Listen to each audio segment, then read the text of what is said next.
네, 함께 기도하시겠습니다.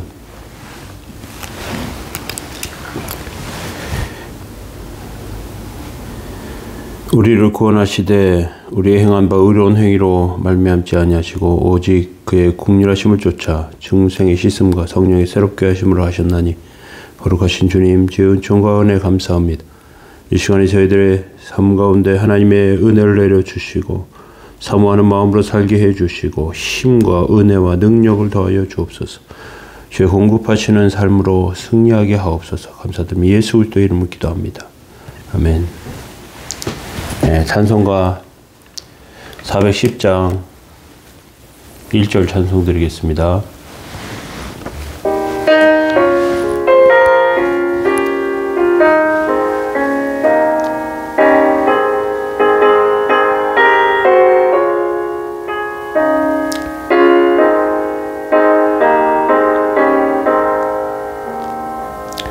내 맘에 한 노래 있어 나 즐겁게 늘 부르네 이 노래를 부를 때에 큰 평화 임하도다 평화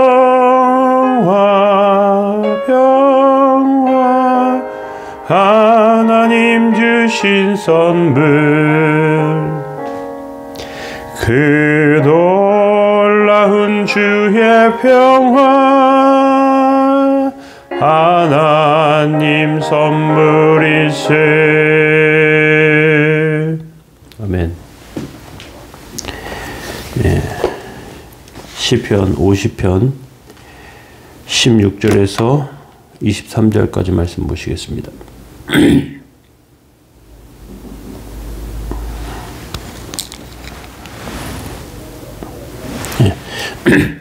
시편 16편, 시편 50편 16절에서 23절까지입니다.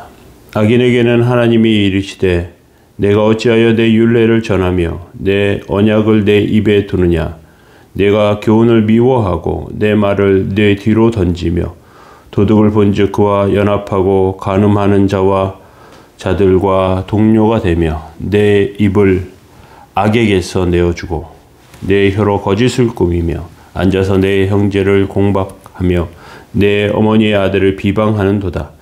내가 이 일을 행하여도 내가 잠잠하였더니 네가 나를 너와 같은 줄로 생각하였도다. 그러나 내가 너를 책망하여 네 죄를 네 눈앞에 낱낱이 드러내리라 하시는도다. 하나님을 잃어버린 너희여 이제 이를 생각하라. 그렇지 아니하면 내가 너희를 찢으리니 건질 자가 없으리라.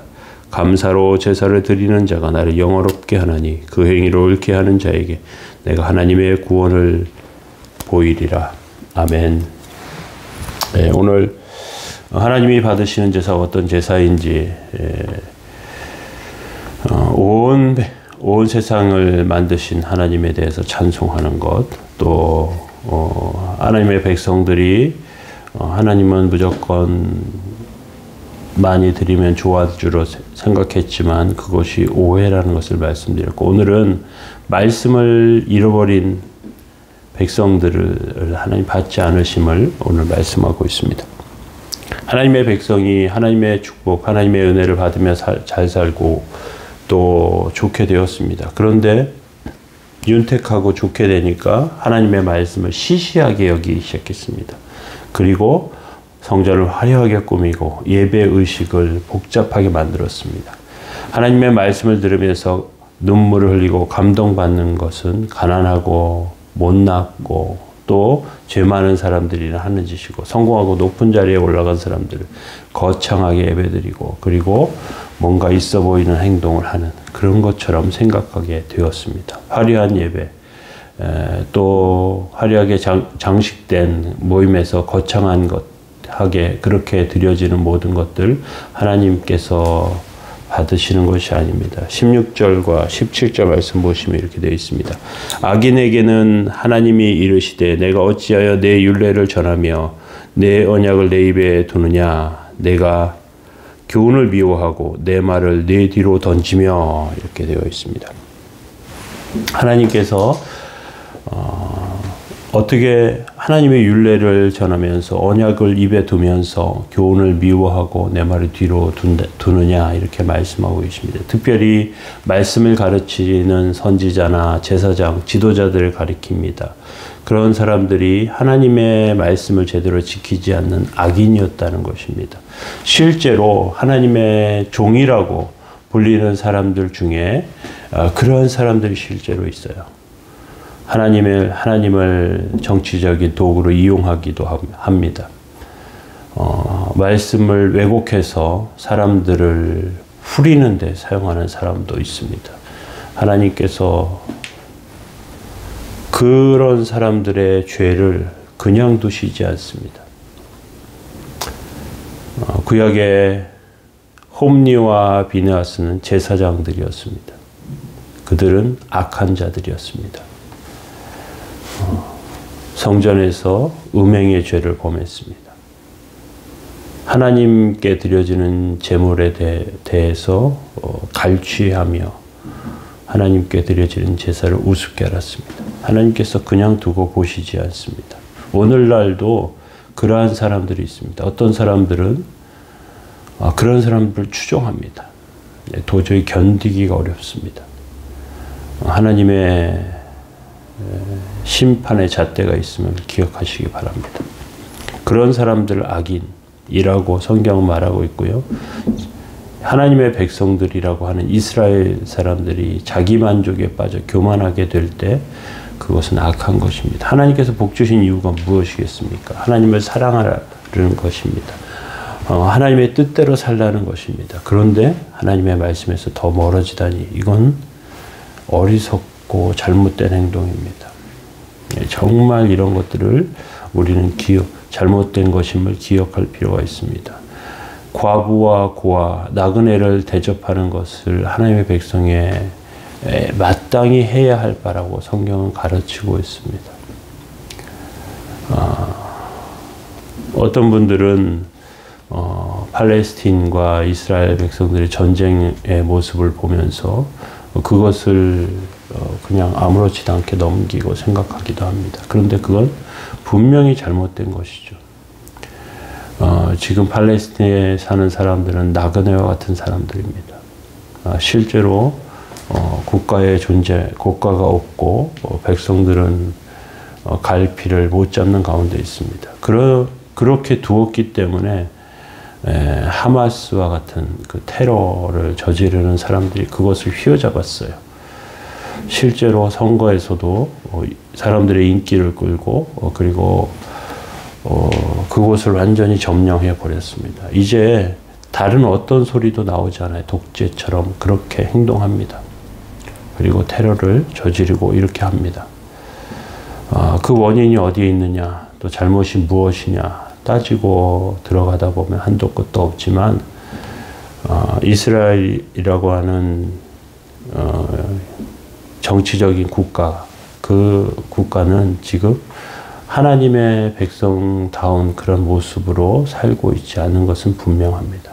물론 그들도 그 중동 지역에서 살기 위해서, 살아남기 위해서 애쓰고 있다는 것은 분명합니다. 그런데 하나님의 백성의 본 모습이라고 할 수 없어요. 그리고 실제로 구약의 이스라엘 백성을 현대 이스라엘 나라와 동일시할 수 없습니다. 현대 이스라엘 나라는 하나님의 백성의 나라가 아닙니다. 그냥 국가, 나라일 뿐입니다. 우리는 이것을 좀 기억할 필요가 있어요. 하나님의 백성 가난하고 어렵고 힘들 때 하나님의 말씀을 붙잡는데 성공하고 나면 붙잡지 않는 것들 많습니다. 높은 자리에 올라갈수록 인간관계도 넓히고 재산도 축적해야 되니까 하나님의 뜻대로 살지 못하는 것 같습니다. 나그네를, 상처 입은 자를, 곤고한 자를 돌보지 않는 것, 그건 하나님께서 하나님의 백성이 해야 할 것이라고 말씀하시는 것들임을 우리는 기억해야 합니다. 특별히 지도자들은 바로 서야 합니다. 그리고 바른 본을 보여야 합니다. 18절과 19절 말씀에 보시면 도둑을 본즉 그와 연합하고 간음하는 자들과 동료가 되며 내 입을 악에게 내어주고 내 혀로 거짓을 꾸미며 이렇게 말합니다. 도둑과 한패가 되었다. 간음하는 자들과 친구가 되었다. 겉보기에는 점잖고 멋있어 보이는데 뒤로 이렇게 저렇게 죄를 짓는다. 생계형 죄를 지어서 성공하기 전에는 생계형의 문제를 일으켰다면 성공하고 나서는 축척하고 많이 가지려고 하는 그러한 죄를 저지르는 것을 볼 수 있습니다. 그건 하나님께서 원하시지 않는 일임을 우리 기억할 필요가 있습니다. 그리고 세상에서 많은 사람들, 하나님을 모르는 사람들은 너무나 쉽게 음란한 죄에 빠지는 것을 발견하게 됩니다. 쉽게 말해요. 쉽게 말하고 쉽게 행동합니다. 아무렇지도 않게 여겨버립니다. 우리는 이것들을 기억하며 그리고 바른 태도와 모습을 가져야 합니다. 20절에 보시면 앉아서 내 형제를 공박하며 내 어머니의 아들을 비방하는도다 이렇게 말씀하고 있습니다. 내 형제와 내 어머니의 아들은 돌봐주어야 할 대상들을 말합니다. 백성이 성공하는 이유, 남을 더 섬기고 하나님의 말씀을 잘 듣고 전하기 위함인데 그 성공을 과시하는데 혼자만 누리는데 또 이런 모습으로 살아갈 때 부패할 수밖에 없습니다. 하나님께서 무슨 말씀하시는데요. 21절에 보시면 이렇게 되어 있어요. 내가 이 일을 행하여도 내가 잠잠하였더니 네가 나를 너와 같은 줄로 생각하는도다. 그러나 내가 너를 책망하여 네 죄를 네 눈 앞에서 낱낱이 드러내리라 하시는도다. 하나님께서 얼마나 추상과 같은 말씀으로 그렇게 말씀하시는지 모릅니다. 백성이 나쁜 짓 해도 하나님 가만히 계시니까 하나님도 그런 줄로 그렇게 생각해요. 헌금 많이 하는 사람 하나님 더 좋아하시는 거 아니냐. 내가 조금 세상에서 이렇게 좀 다른 사람들 괴롭게 만들어도 내가 교회 잘 섬기고 봉사하면 하나님 좋아하시지 않는가. 그렇지 않습니다. 대충대충 그렇게 여기지 마시기 바랍니다. 그런 하나님이 아닙니다. 하나님은 우리와 같지 않습니다. 우리는 연약합니다. 우리는 부족하기 때문에 때때로 죄도 짓고 우리의 욕심대로 행동하기도 합니다. 하나님 그런 하나님이 아니심을, 그래서 하나님의 이름에 욕을 보이는 행동하지 마시기 바랍니다. 우리는 하나님의 인간적인 차원에서 믿으려는 경향이 강해요. 그런데 하나님은 모든 차원에서 우리가 다르신 분이심을, 얼마나 하나님 광대하신 분이신지 인간적인 생각으로 감히 그분의 하나님의 뜻을 제대로 알지 못한 그러한 연약함이 우리 가운데 있다는 것을 우리 기억해야 합니다. 우리는 껍데기 신앙이 아니어야 합니다. 진실한 믿음을 하나님 원하시고요. 하나님 뜻 안에, 하나님 은혜 안에 정말 진실한 예배를 드리기를 원하십니다. 우리가 예배를 소홀히 하고 있는 그런 모습이 우리 삶 가운데 얼마나 많은지 몰라요. 내가 이거 잘해야 되고 저거 준비해야 되고 또 이거 해가야 되기 때문에, 그래서 예배 정도는 쉽게, 하나님 앞에 나가는 것은 우습게 그렇게 여기는 것이 얼마나 많은지 모릅니다. 그런데 그건 하나님께서 기뻐하시는 삶이 아닙니다. 하나님께서는 그런 모습이 아니라 22절에 하나님을 잃어버린 너희여 이제 생각하라. 그렇지 않으면 내가 너희를 찢으리니 건질 자가 없으리라 말씀하십니다. 하나님을 잊어버린 백성 지도자들에게 하나님은 책망하시겠다 분명하게 말씀하십니다. 하나님의 백성이 가장 위험한 순간과 위험한 모습은 자기 현재에 만족하고 도취되고 그리고 이만하면 됐다고 안심하고 교만해지고 높아져서 그렇게 외치는 거예요. 한국 교회가 타락하고 또 세상이 질타를 받는 가장 중요한 이유는 교회의 성공을 자랑하기 시작하면서부터입니다. 성공에 도취되면서부터입니다. 그래서 세상의 학문이 교회 안으로 경제학이 들어오고 심리학이 들어옵니다. 그리고 그것으로 하나님의 말씀을 대처하기 시작합니다. 우리가 얼마나 연약한지 하나님 뜻 안에 온전해지지 못했다는 것을 기억하며 그렇게 하나님 앞에 간구하시기 바랍니다. 23절에 분명하게 말씀합니다. 감사로 제사를 드리는 자가 나를 영화롭게 하나니 그 행위를 옳게 하는 자에게 내가 하나님의 구원을 보이리라. 하나님께서 그 행위를 옳게 하는 자에게 하나님의 구원을 보여주십니다. 우리의 삶 가운데 하나님의 구원과 하나님의 역사를 보는 그런 삶으로 세워주시기 바랍니다. 기도하시겠습니다. 거룩하신 주님, 주의 은혜와 하나님의 사랑으로 함께해 주셔서 저희들의 삶과 영혼이 하나님 뜻 안에 하나님 은혜 안에 세워지도록 붙들어 주옵소서. 아버지 시켜주시고 인도해 주셔서 저희들의 연약함이 주의 온전하심으로 바뀌어지게 하시고 하나님의 뜻과 은혜 안에 세워지도록 주님 붙들어 주옵소서. 아버지 함께 해주시고 붙잡아 주실 때 정말로 저희들의 연약함 모든 것 가운데 정말로 행위 온전한 삶이 되게 하여 주시고 또 정말로 하나님 한국교회에 은혜를 내려주시고 이 나라에 하나님 놀라운 은혜를 허락하여 주시고 정치인들을 바로 세워주시고 탄식하는 백성들을 긍휼히 여겨주시고 북녘의 동포들을 하나님 불쌍히 여겨 주옵소서. 저희들의 삶에 은혜 내리시기 원하며 감사드리며 예수 그리스도 이름으로 기도합니다.